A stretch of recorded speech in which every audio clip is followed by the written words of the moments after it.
Morning, church. Today we're going to continue on the sealing of the 144,000. There's so much to it, isn't it? If we read on Ezekiel chapter 9, we come up with a verse which is a requirement for the 144,000, isn't it?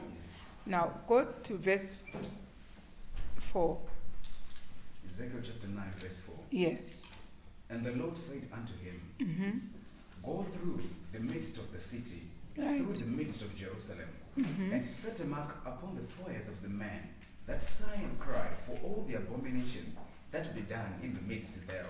Did you hear from that verse that the person going in the midst of the house of God is setting a sign to those that sigh and cry? Yeah? So, meaning the qualification is sighing and crying. Did you hear that? Now, we cannot proceed the sealing process without knowing those abominations that we should sigh and cry of. Because if they are happening around us and we do not sigh and cry about these abominations, we will never be sealed. We will not be sealed. So we have to be sighing and crying about what is wrong around us in the house of God. Because that's what, if you read it again, that's what the verse says. Yeah? And the Lord said unto him, Go through the midst of the city, through the midst of Jerusalem, and set a mark upon the foreheads of the men that sigh and cry for all the abominations. You see, the foreheads are having a mark that you and I sigh and cry. Why? About the abominations in the church. Did you hear? Because where are we? In the church. Judgment begins where? In the house of God. So God is saying there are abominations there that you and I should sigh and cry about so that you receive a mark. Huh? We agree there. So without us knowing what the abominations are, then it means truly we cannot sigh and cry. So our lesson today is to prove from the scriptures what are these abominations that we should sigh for. The first one, let's go to Isaiah chapter 56, verse 7. We want to say them in detail and search and see which are the abominations that God has seen in our midst, in our church, wherever we worship, as a house of God, that we should sigh and cry for. Yeah? Right. Isaiah 56, verse 7. Right. Even them will I bring to my holy mountain, right, and make them joyful in my house of prayer. Their burnt offerings and their sacrifices shall be accepted upon mine altar. So meaning, this time we have no burnt offerings, isn't it? But we have prayers. Yes. For our prayers to be accepted. So in the house of God, for our prayers to reach heaven, this is the requirement. Let's see. Their burnt offerings and their sacrifices shall be accepted upon mine altar. For mine house shall be called a house of prayer for all people. God is longing to have what is called a house of prayer. Amen. And if the house of prayer is not kept like a house of prayer, these abominations, he will look who else has seen what he is seeing, and he set a mark to that person. Do you understand? So the first abomination, let's see it from T5, Testimonies to Ministers, volume 5, page 492. If you have time, you should read up to 500. 492 to page 500, if you have time. Because we have so many abominations we should debate about. So we will choose some of the paragraphs, but you can read all the paragraphs on your own time, isn't it? Now let's go to 492. 492. Yes. When the worshippers enter the place of meeting, Do you hear that? We are in the house of God. And we want to look for abominations. Now, let's start from where it starts, right? when the worshippers enter the place of meeting, Right? they should do so with decorum, passing quietly to their seats. When you come in the house of God, wherever you worship, you open the door and come with Decorum. silently march into your seat. There are some who come in the house of God, start greeting people, start whispering. This is all an abomination. Let's hear from this word. If there is a stove in the room, it is not proper to crowd about it in an indolent, careless attitude. Sometimes it's cold and there's a heater. And then people just come and crowd around it. Yet they are in the house of God. Because it's cold. And carelessly sit. You understand? So there are requirements. Why is God saying we have to sigh and cry at the last minute of the world history? It's because we are about to enter into the kingdom. He is preparing us so that when we are in the kingdom, we have the proper rules. Yeah? Yeah. Now, what else? Common talking, Common talking, whispering, and laughing right. should not be permitted in the Have house you of seen worship, people doing that in church? It's an abomination. either before or after the service. Whether before the service hasn't started, people are sitting, waiting for ministers to come in. You are supposed to be reverent. It's reverence that God is actually worried about in the church. No common talking, no asking what happened here, no whatever. Sure, you are in the house of God. You have come to meet God. Yeah? Mm-hmm. Ardent, active piety should characterize the worshippers. You see? Ardent, active piety. Some people come lifeless. You wonder whether they want to worship God, or you should be zealously coming to worship God, to say, now today I need to learn something from God. I need to enjoy His presence. That makes you active and ardent. Yeah? If some have to wait a few minutes before the meeting begins, Right? let them maintain a true spirit of devotion by Right. silent meditation. You see? Sometimes we have to wait. It's not time for us to be talking or whispering. It's time for us to be waiting, meditating. Yeah? Mm-hmm. Keeping the heart uplifted to God in Right. prayer, that the service may be of special benefit to their own hearts and lead to the conviction and conversion of other souls. Throughout the service, our hearts should be lifted to God. Praying, talking to God that we need more of light, more of His presence, more to strengthen more whoever is talking in front of you. This is what we're supposed to be doing. They should remember that the heavenly messengers are in the house. What is in the house when we enter in the house of prayer? Heavenly messengers are in. That's what we should be remembering each time.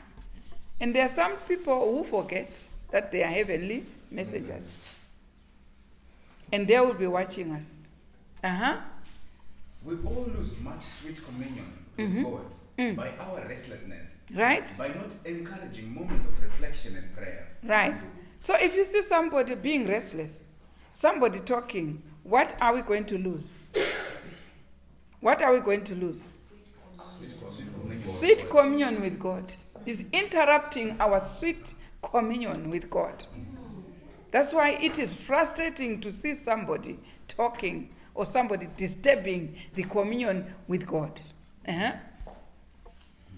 By not encouraging moments of reflection and prayer. Right? The spiritual condition needs to be often reviewed and the mind and heart drawn toward the Son of Righteousness. Right. Right?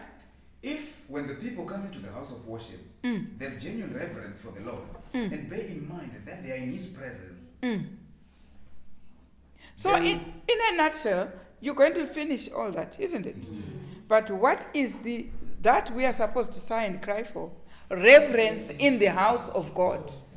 That's the abomination that the angel who is marking our forehead has to check to see who is sighing and crying for the abominations in the church. Right? And we have to go to another text. Let's go to Isaiah 3, verse 16. There is one thing also we have to sigh and cry about so that we receive the mark. Now, Isaiah 3, verse 16. Verse 16. Yeah.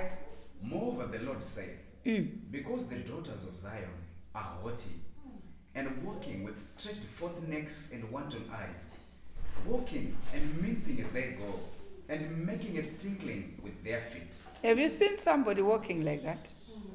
How is that? So, what do we put this abomination under? Which heading? Which heading is that? Fashions of the world. The people who worship God should shun fashions of the world. Amen. Now, we will see what it is.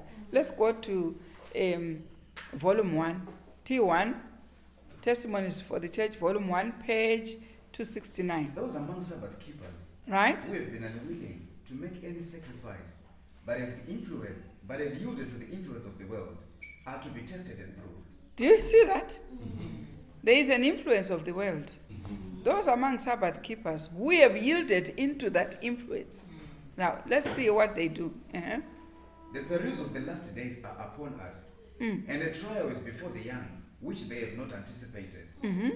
They are to be brought into most distressing perplexity. The genuineness of their faith will be proved. They profess to be looking for the coming of the Son of Man, yet some of them have been miserable example to unbelievers. Do you see?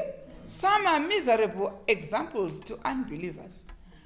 Such that unbelievers will say, so what's our difference? They also dress like people who do not know God. In the house of God. Even at home. I've seen people almost naked. Almost, you can actually say they are naked. Isn't it? These are all worldly influences creeping in the church. We should know how to dress in front of God. We should know how to dress modestly in front of the world so that they can really say, surely you know God. Right? Let's hear. They have not been willing to give up the world, but have united with them. They have attended picnics. You see what we actually do? They have attended what? Picnics. Have we heard that? Yeah. To people who worship God, to Sabbath keepers, they have laws on picnics, isn't it? They have attended picnics, you understand? And what? Gatherings of pleasure. They have gatherings of pleasure. You find them, they are there. Their gatherings have nothing to do with God. Do you find people who are waiting for the soon coming of God engaged in those gatherings which have nothing to do with God? Then this is what we have to sigh and cry for. These are abominations creeping into the church. Right? What else? Flattering themselves. Flattering That themselves. they were engaging in an innocent amusement. Then they say the amusement is just innocent. So much has come into the church. Things that have nothing to do with God. That will never even control your behavior. In a moment, you are behaving like that in front of the angels. So it means we have to be together with God in everything we do. If you find you are going somewhere where God is not, then you know you are not truly maintaining your Sabbath principles. Yeah? Yet I was shown that it is just such indulgences that separate them from God and make them children of the world. You see, such indulgences separate us from God. You understand? They separate us from God. And when we call ourselves Sabbath keepers, we are found in all those indulgences. Yeah? God does not own the pleasure seeker as his follower. You see? God does not own pleasure seekers. As his as followers. This we have to sigh and cry for these abominations creeping into those who are waiting for the soon coming of Christ. Yeah? Uh-huh. Those only who are self-denying, who live a life of sobriety, humility, and holiness, Right? are true followers of Jesus. Amen. Which life are we supposed to live? Sobriety, humility, soberness.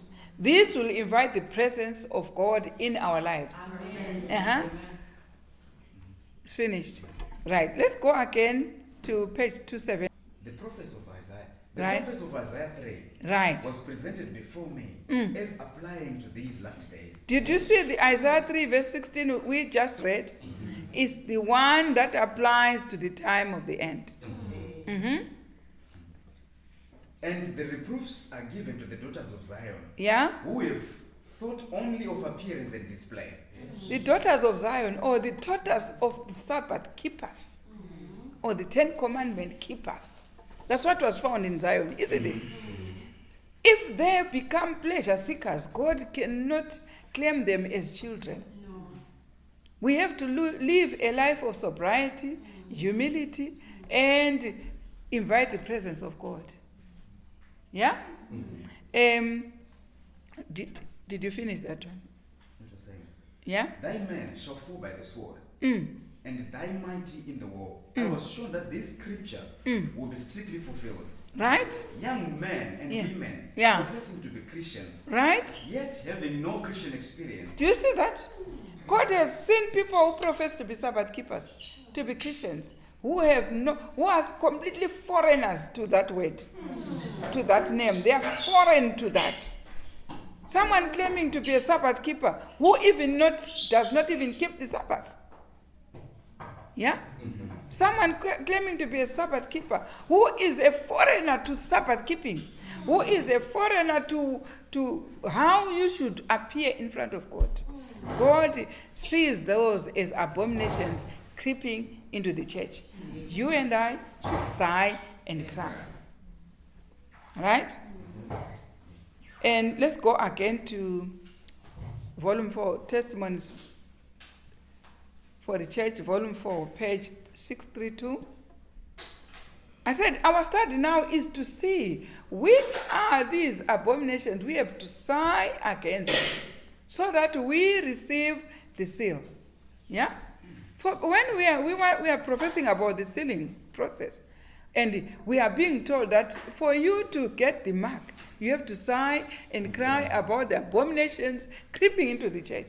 Definitely, we have to check which ones are the abominations that God is against. Right, 632. My Christian 10. sisters, Volume 4. my Christian sisters, first the mirror, First, the mirror. the law of God. Which one is our mirror? The law of God. The 10 Commandments. If you say you are a Christian, face the mirror. Right? Uh-huh. 631. Yeah. It says, many will not attend the service of God upon the Sabbath because their dress would appear so unlike that of their Christian sisters in style and adornment. So many will think, shall I go to church? Or what about my dress? Is it going to match others that are? It becomes now a dressing, a design, a fashion show, instead of being coming in soberness in front of God. Uh-huh. Will my sisters consider these things as they are? Right. And will they fully realize the weight of their influence upon others? By walking in a forbidden path themselves, they lead others in the same way of disobedience and backsliding. Right? Christian simplicity is sacrificed to outward display. Right. Right? My sisters. Why also sisters? which is Because we always- find all this in females, most females, and girls, and women. It's hardly likely with men. It's just creeping maybe, but with men they have their problems. But the fashions are the problems of males, of females. The males, their problems, you know them. Most of them, their problems is their eyes. That's where their problems are. If they know how to control their eyes, they will be upright. Amen. Yeah? My Christian sisters, face the mirror, the law of God, and test your course of action by the first 4 commandments. Right? These explicitly define our duty to God. Right? He claims the undivided affections, and anything which tends to absorb the mind and divert it from God assumes the form of an idol. Right. Anything. Do you see what an idol is? What is an idol? Read it again. Anything. Anything which tends to absorb the mind Right. and divert it from God Yeah. assumes the form of an idol. If your mind has been absorbed into something more than being absorbed into worshiping God or doing right for God or interest in God, you have an idol. You are an idol worshiper. Right? So we have to sigh and cry for abominations that show that this one now is an idol worshiper. He has nothing, no interest in God. His interest is gone somewhere. Yeah? That's an abomination. Right? Mm-hmm. The true and living God is crowded out of thoughts and hearts, and the soul temple is defiled by the worship of other gods before You see God. somebody spend the whole week without even reading anyway about God. Your interest is in going into gadgets, FaceTime, Facebook, talking with friends and, courtships and whatever. That's where your interest is gone.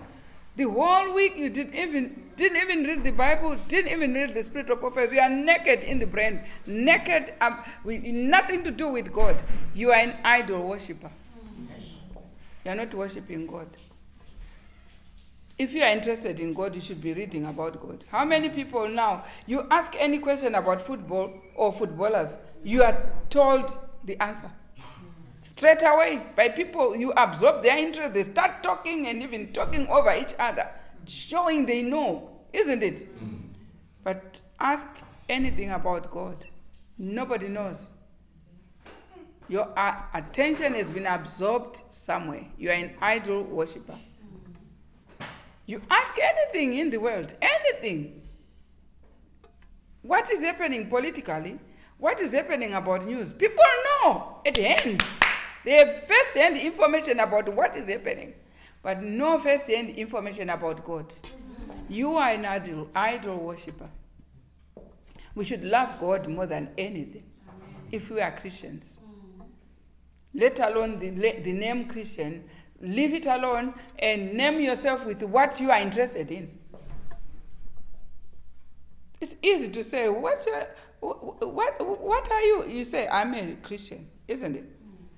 But what is in your brain? All the things happening in the world, but nothing to do with Christ. So why are you lying?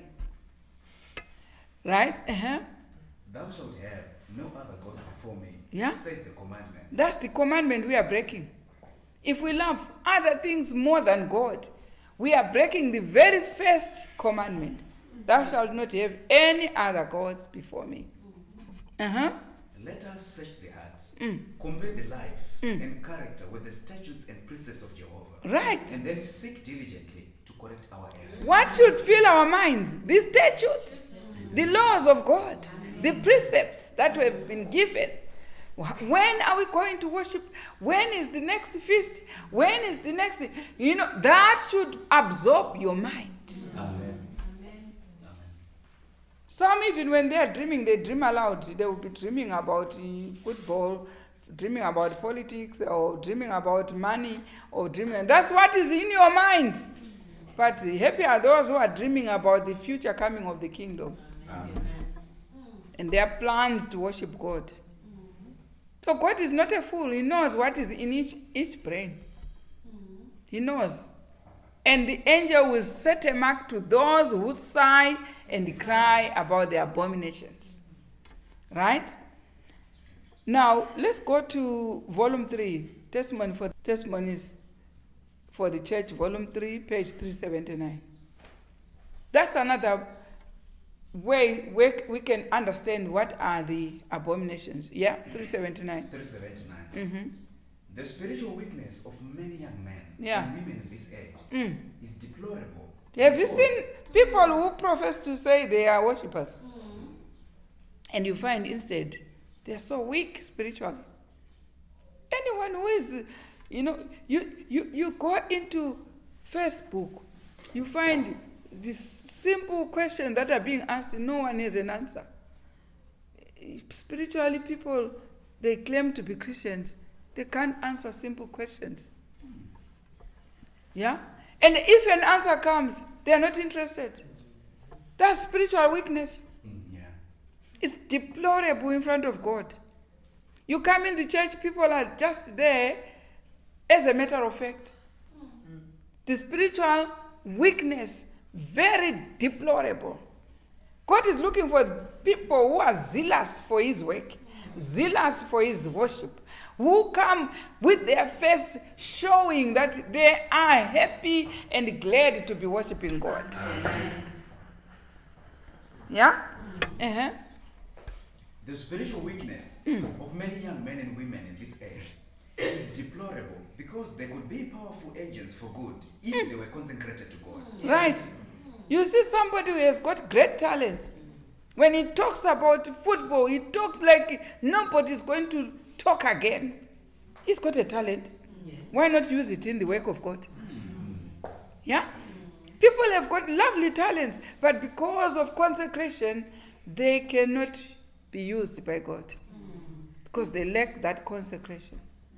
Yeah? Mm-hmm. I mourn greatly the lack of stability with the young. This we should all deplore. There seems to be a lack of power to do right. Right? A lack of earnest effort to obey the calls of duty rather than those of inclination. You see, God is, it could have more success in worshiping God if the young ones are engaged. In any firm or company, who do they employ? Young ones.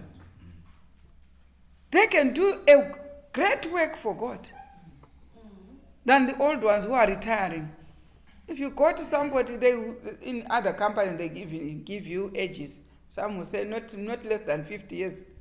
What are they meaning? You are retiring. Some will say not more than 60 years. What is the retirement age? 65, isn't it? They are retiring already.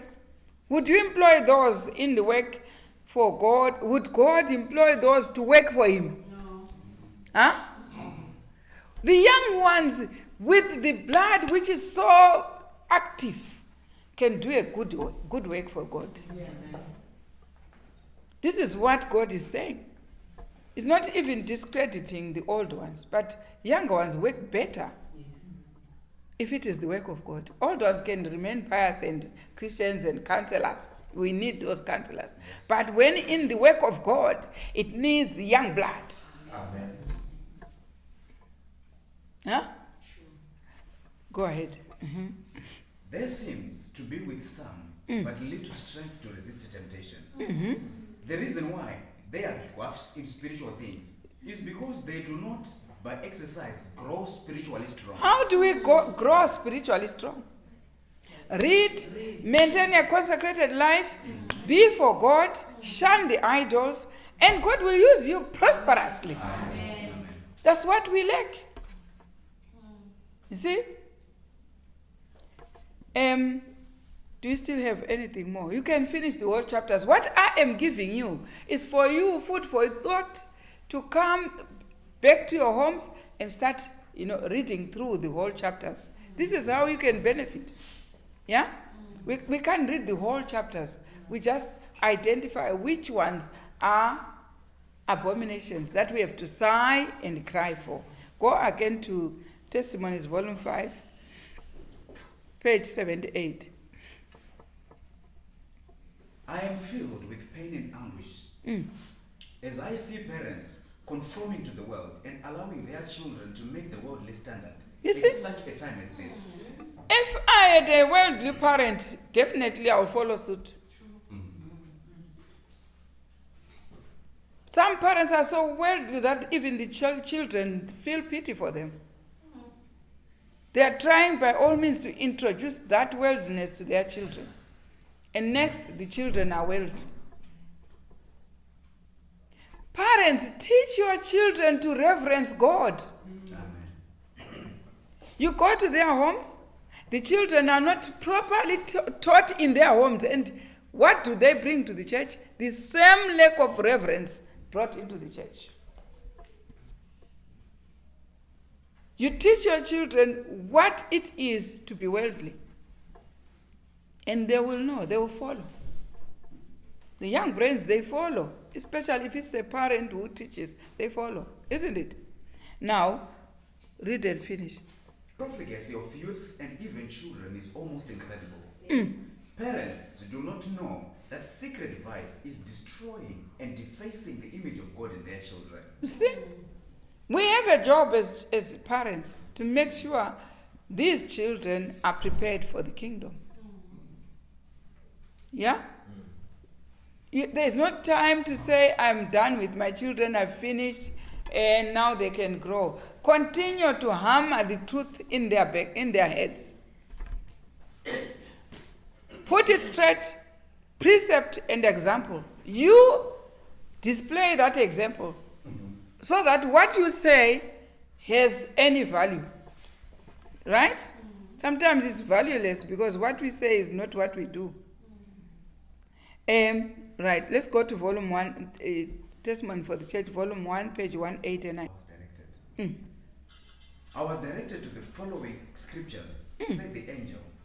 They are to instruct God's people. In like manner also, that women adorn themselves in modest apparel, with shamefacedness and sobriety, not with broidered hair, or gold, or pearls, or costly array, but with becoming women professing godliness with good works. Good works. Whose adorning, let it not be that outward adorning of plaiting the hair, or of wearing of gold, or of putting on of apparel, but let it be the hidden man of the heart. Is this abomination creeping in around us? Do I need to say it, or you just need to listen if you are a believer of the word of God? Right? Whose adorning, let it not be that of the outward adorning of plaiting the hair, of wearing of gold, or of putting on of apparel. Is gold being worn into the house of God? How many people are still wearing gold? We are taking from the world. You know what they do in the world? When they wed, they give a ring. That's gold. But as people expecting the appearance of Christ, we are not allowed any gold. It's not me, it's your scripture. It's your scripture. Right?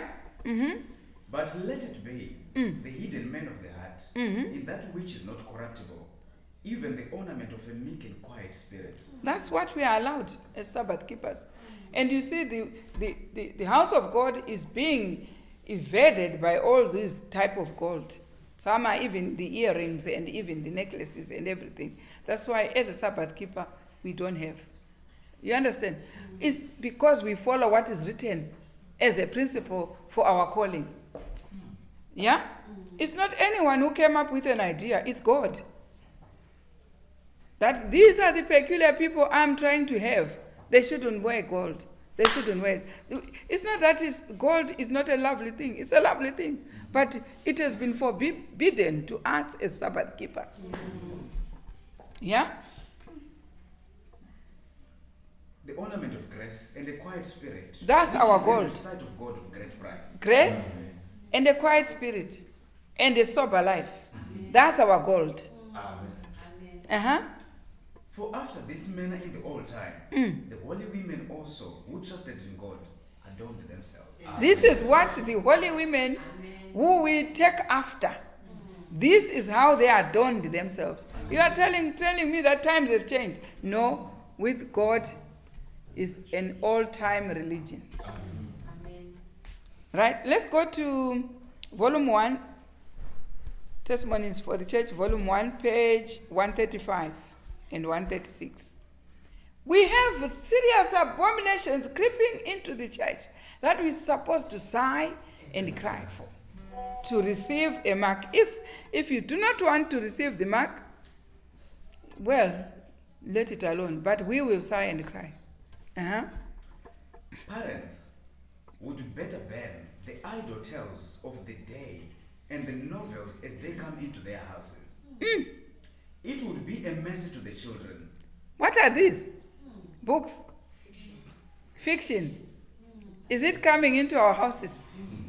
Yeah? What is it coming to do? To take away our children. While we are enjoying, thinking that's what we should know, don't deprive, don't whatever. We have a good panorama in the Bible to sit with our children and teach them. And how many are caught up in this abomination? It's an abomination in front of God. Yeah? Fiction introduced in the home. The books. What is your child reading? If you are sending to school, yes, it's got homework, it's there.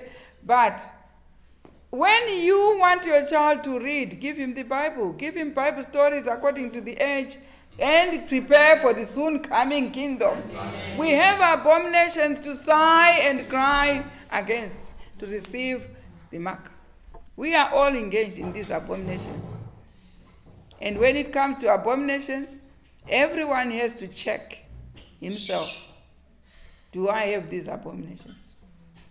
Yeah? Let's read on. Encourage the reading of these storybooks. Right? And it is like enchantment. You see, these storybooks that carry fiction, parents are encouraging children, buying for them. Yeah? Now, sometimes it's not books. What is it? It's in the gadgets. What are they watching? Fiction. And when the child is against you and very rude and stubborn, you wonder where it's coming from. There. Let's go back and control our children. From now on, control our children. What they are reading in their gadgets, which ones are you encouraging the children to have? They have a sense. They will ask you why, and you explain the reason. Isn't it? We are expecting the soon coming of Christ. Truly speaking, my brethren, we will never see Christ without shunning these abominations. Right? It bewilders and poisons the mind. Right? Parents, I saw that unless you awake to the eternal interest of your children, they will surely be lost through your neglect. They will be lost, these children, through our neglect. Let's watch what they read. Let's watch what they watch. Let's create things for them. Create the things that will pull their mind to Christ. If he loves reading books, buy more. Buy more. We have plenty books. Buy them for him to read, isn't it? If he loves watching TV, buy the videos or make a TV which you can go in the channel where you can know more about God, isn't it?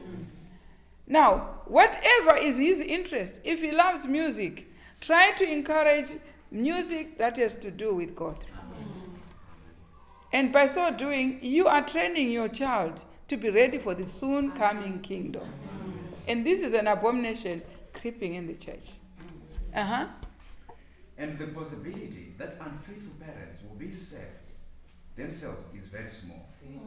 Now, if my children are not saved, definitely I won't be saved because I didn't do my job. Some people are concentrating on themselves being saved, while their children have no influence from these parents at all. Never mind, while you are at the gate of the kingdom, God will say, where are the children? Read again that statement. And the possibility that unfaithful parents will be saved themselves is very small. Because they are very unfaithful with their kids. They leave them watching this and that and this and that, no control over their kids. They are so busy with the cares of life that they do not look after the kids that they have. The children that God has given you, if you do not have time to look after them, never have them. If you only have children when you have time to give them laws, Teach them what God wants. If you don't have that time, let go. They should let their dress be modest, Right? different from the world around them, Right? as they value the eternal interests of their children. When these children, some of them start working for themselves, they are going to jobs, isn't it? Push your nose into their interests, isn't it? They are going to shop. Tell them this is not the proper dress. If you want, that is the proper one. That one, no. That one. Have an influence. Amen. Don't say, she's just buying it for herself. I wasn't there. I wasn't right. When the child is offending in front of God. Yeah? Mm-hmm. As they value the eternal interests of their children, right? They should rebuke pride in them, faithfully rebuke it, and encourage it not in word or in deed. Right. Oh, the pride. Let's be faithful parents and rebuke. Let's not get tired. Of course, children don't hear, but let's not give up. Yeah. As parents, we have a duty to look after these children, whether they are old. Fight for them and tell them knock sense and do not despair. Continue. One day they'll say, my mom said, my father said. Isn't it? Uh-huh. Oh, the pride that was shown me of God's professed people. Right. It has increased every year.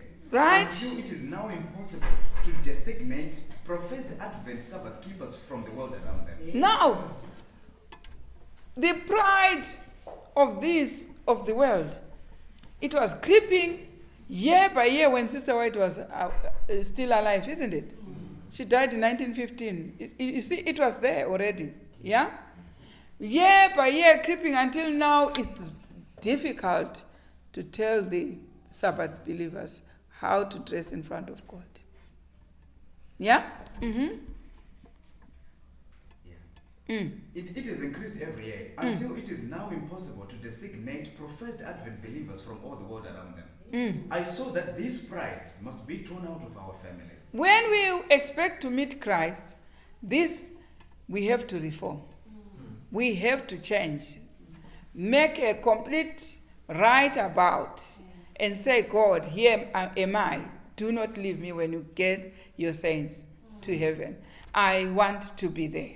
Amen. You cannot say, I want to be there by mouth only. You have to change. Yes. Yeah?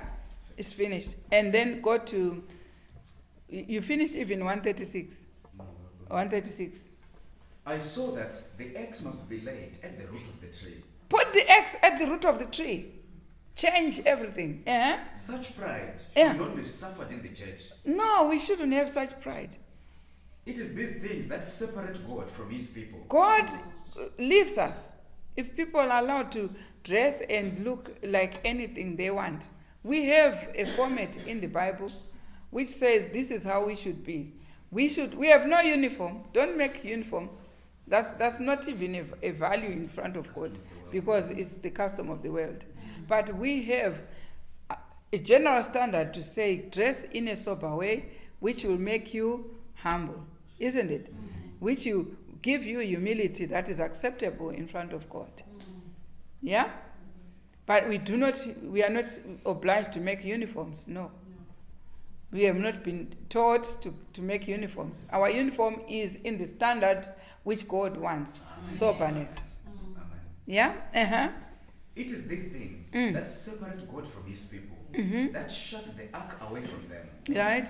Israel have been asleep to the pride and fashion and conformity to the world. In the very midst of them, they advance every month in pride, covetousness, selfishness, and love of the world. When their hearts are affected by the truth, it will cause a death to the world, and they will lay aside the ribbons, the laces, the collars, and if they are dead, the laugh, the jeer, the scorn of unbelievers will not move them. Did you hear that? The ribbons, the what? The laces, the what? The collars, the what? Did you see what makes people proud? Cry to God and say, give me a standard of dressing that I will follow. Put it in my heart. Whenever I buy something, I recall that I have to dress in a sober way in front of God. And I do not want to miss the kingdom. Yeah? Now, let's go to page Testimonies for the Church, volume 4, page 631. Plain, neat dress of the poorer class often appears in marked contrast with the attire of their more wealthy sisters. Did you hear? You see, Sister White is comparing now. The plain what? Neat dress of the poorer class of those who are poor often appears in marked contrast with the attire of their more wealthy sisters. Okay, take someone very wealthy and someone very poor. Their dresses often appear at contrasting, right? And this difference frequently causes a feeling of embarrassment on the part of the poor. Those who are poor have a feeling of embarrassment. Some try to imitate their more wealthy sisters. Some then now try to imitate the more wealthy sisters. And frill and ruffle and trim goods of their inferior quality. You see? Of an inferior quality. Right? So as to approach as nearly as possible. So that they also imitate the wealthy sisters. Listen. Poor girls receiving but $2 a week for their work, right? Who expend every cent to dress like others who are not obliged to earn their own living. Do you see what it causes to imitate? Imitation is a wrong thing. Yeah. Dressing according to, you dress according to those who are richer than you. Now look at what happens. These youth have nothing to put into the treasure of God. When it comes to worshiping God, they don't even have anything to put in the treasure of God. And their time is so thoroughly occupied in making their dresses fashionable. But where is their money going? To make themselves more fashionable, to compete with the richer sisters. That they have no time for the improvement of the mind, for the study of God's word, for secret prayer, and for the prayer meeting. What is their mind? Their mind is just engrossed in the fashion of the world. No time to read, no time to please God, no time to pray. Some even drive cars without even praying. They don't even have nothing to do with God. But they are called Sabbath believers. The mind is entirely taken up with planning how to appear as well as their sister. When he is sleeping, all he's dreaming of is how can I appear like these sisters? How can I appear? What else can I put on? That's what is engrossing the mind. To accomplish this end, physical, mental, and moral health is sacrificed. You see what happened? Physical, mental, and moral health is gone. You have a serious idol. Very serious idol. Happiness and the favor of God are laid upon the altar of fashion. Right.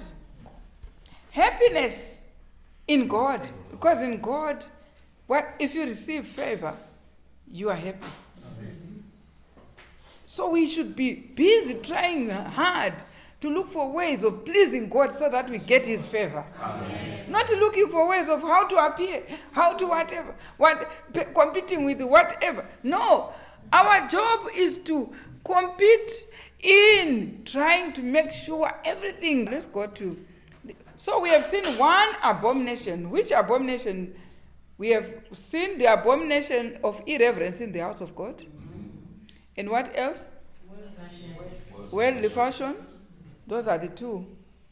All this time we've tackled on the two. Yeah? Mm-hmm. Now, let's introduce another type of abomination. Yeah? We have to sigh and cry for these abominations, isn't it? Mm-hmm. Now, let's go to Isaiah 55, verse 2. Verse 2. Mm-hmm.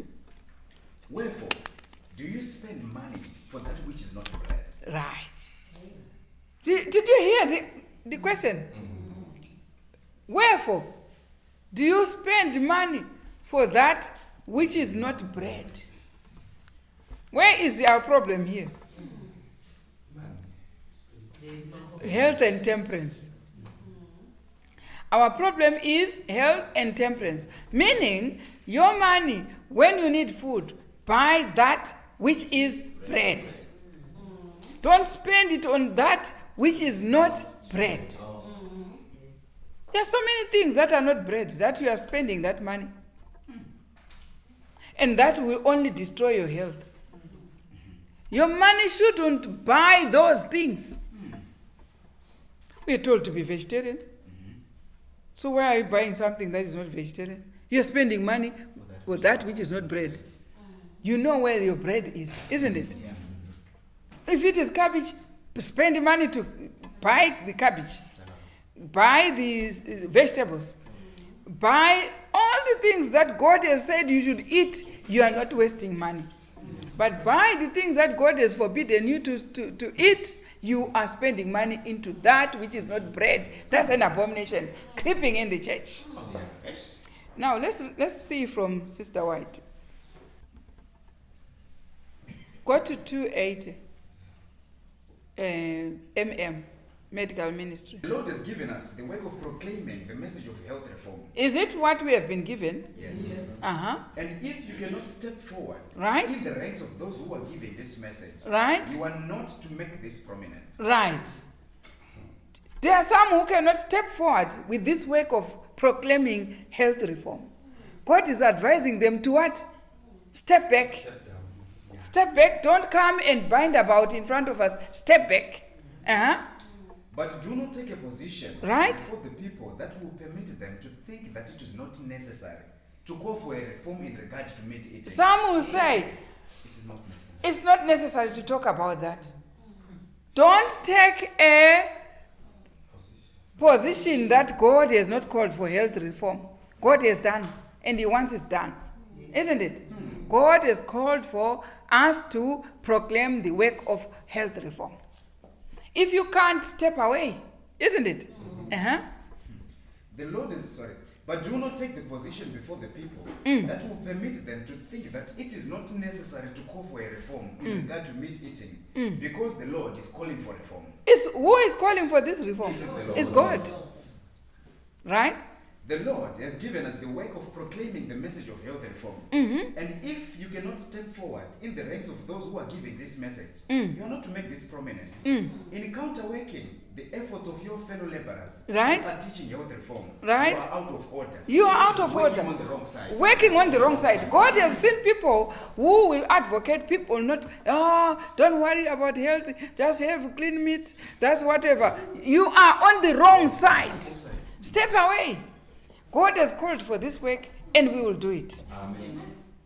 This is an abomination creeping in the church to make everybody. You can hear from the sound of a statement when someone say, whether you eat or you don't eat, God is above us. We just don't go to heaven because we have left meat. It all means this person is saying to people, let's eat. Yes. Yeah? It's how you sound your alarm that shows where you are. If you sound your because what God is saying, stop eating it. Amen. It's true, stop eating it. But if you sound an alarm saying whether you are not eating, I don't mind anyone who eats clean meats and what. Have you heard statements like that? Yeah. It's saying these people are actually saying to the people, you eat, let's eat. Do not make a position that will make the people think that God is not calling for this reform. God has sent messengers to call for the reform. If you can't, step back. That's what the Spirit of Prophet says. It's finished. So, don't buy that which is not bread. If you are looking for the soon coming of Christ, buy only what God wants you to eat. Amen. Do not buy that Which is not bread. which is not bread, that God has condemned. Don't buy it. So it's an abomination which you and I should sigh and cry for. Yeah? Now let's go to another abomination.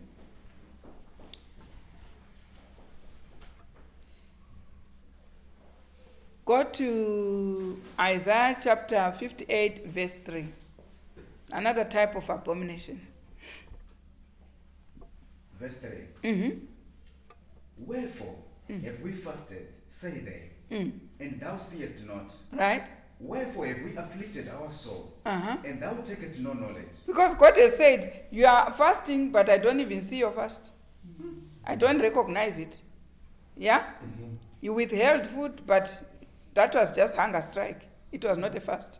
Listen, that's why Isaiah is asking, wherefore? Have we fasted, right? say they, and thou seest not? Yeah? Wherefore have we afflicted our soul, and thou takest no knowledge? Right? Behold, in the day of your fast, ye find pleasure, and exact all your labors. Do you see? Behold, ye fast for strife, and debate, and to smite with the fist of wickedness. Ye shall not fast as ye do this day, to make your voice to be heard on high. Right? Isaiah 56, verse 1. Verse 7, sorry. 56, verse 7. Verse 7. Even them will I bring to my holy mountain, and make them joyful in my house of prayer. Their burnt offerings and their sacrifices shall be accepted upon mine altar. For mine house shall be called the house of prayer for all. 471. Testimonies for the Church, volume 1, page 471. 471. And 472 as well. In Christ's commission to his disciples, in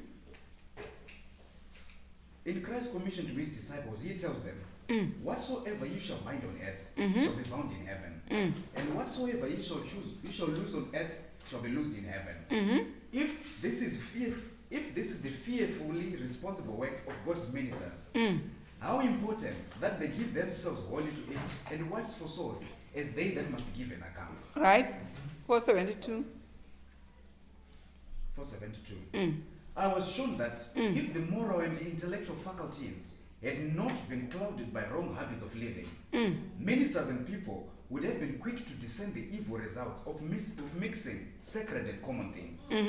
Ministers have stood in the desk and preached a most solemn discourse. Right. And then, by introducing merchandise right. and acting the part of a salesman right. in the house of God, right. they have diverted the minds of their hearers from the impression. Any merchandise introduced in the house of God on a Sabbath is an abomination.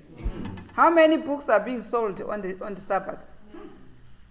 You buy this, you buy this, you buy this book, you buy the pamphlet, you buy this book by Sister White, this whatever, this one. That can be done in the middle of the week, but not on a Sabbath. Don't sell quarterlies and don't sell things on a Sabbath. Because the house of God shall be called a house of prayer. Yeah? Harvesting, gathering, going selling things on a Sabbath, harvesting on a Sabbath. You can do that in the middle of the week. You can't do it on a Sabbath. That's an abomination creeping in the church. Anything, any merchandise on a Sabbath is an abomination. The house of God is a house of prayer. Sister White has it there. Right? Finish off. If the sensibilities had not been blunted, they would have discernment to know that they are bringing sacred things down to a level with the common. Sacred things should not be brought down to a level with the common. This is why Christ took a shambok and beat all those who were selling in the church. They all jumped out. And he was left with the poor and those who were up to worshiping. Yeah? And is that creeping back? It is. Do you want Christ to come again with a shambok and beat? Now instead, he's sent an angel to put a mark to those who sigh and cry. They can't stop, but they just say, are we supposed to sell these on Sabbath? Yeah, you catch people and they say, I can make money there. Sell. No. It's a Sabbath. That should wait for the middle of the week. Yeah. Yes. Go to volume, have you finished that one? It was almost. Volume 8. Testimonies for the Church, volume 8, page 250. Because these are abominations. Unless we know which are the abominations, we will not sigh and cry. Page 250, volume 8. The books are full of those abominations, full of them, but I took it upon myself that this day we will study the abominations so that we know what is expected by God. Page 250. 250. God has not changed towards his faithful servants who are keeping their garments spotless. But many are crying, peace and safety, while sudden destruction is coming upon them. Right? Unless there is thorough repentance, unless men humble their hearts by confession and receive the truth as it is in Jesus, they will never enter heaven. Right. Unless there is that humility that God is expecting, we will never step there. No matter how many years we have been professing to worship God, we have to be humble and we have to be up to what the standard is set for us.